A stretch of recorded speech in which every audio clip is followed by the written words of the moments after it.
Jefferson curls, what are they?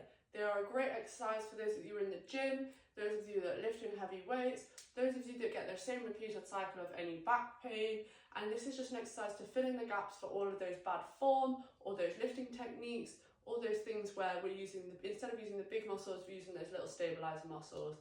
And this is something you put at the end of your gym routine, or something you can do every day at home, and that will help the stability of that spine.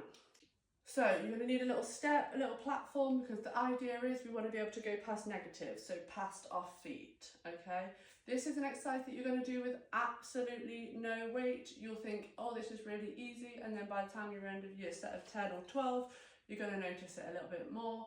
And then as we go through, we can maybe add 1-2 kilos, but it's something that's going to be very lightweight and something we build very, very gradually, because it is a more vulnerable movement.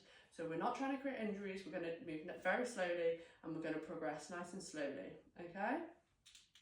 So your spine's got lots of little segments that sit on top of each other. The idea is we're going to start at the top, work our way down, and we're going to bend each segment by segment by segment. So starting at the neck, tucking that chin in, relaxing it down, tucking it in towards the chest, slowly coming into that upper part of the back, curving one segment at a time, all the way through. This is a nice slow movement. As we come through that upper back, down into that mid back, adding in those curves. Notice all of this part of me is still straight, coming into the mid back, down into the lower back as we come through, keeping that head tucked in as we go down, and you're going to feel that little pulse through the back as you're coming down. The last thing that's happening is the hinge at the hips, okay? So once we get all the way to the base of the spine down here, that's when we're going to start hinging at the hips, pulling through there. As you can see, the hands can go past my feet, past that negative point.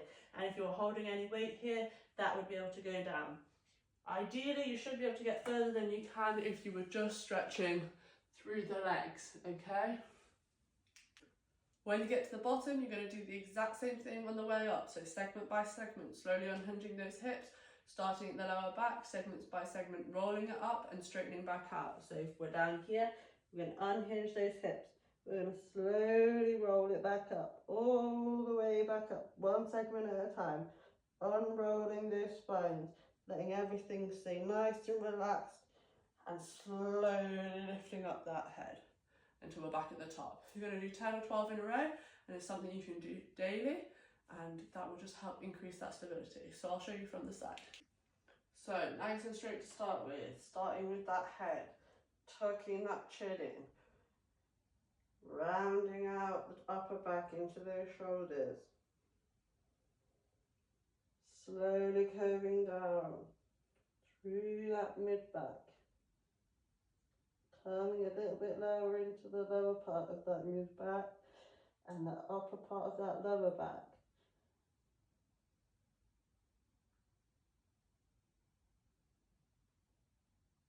And then adding in that hinge at the hips, stretching through. Those of you with some nerve pain might notice a little bit in there. Nice deep breath, breathe through it, let it relax. And then coming back up, unhinging those hips first. Think about that mind-muscle connection, really engage with your body here.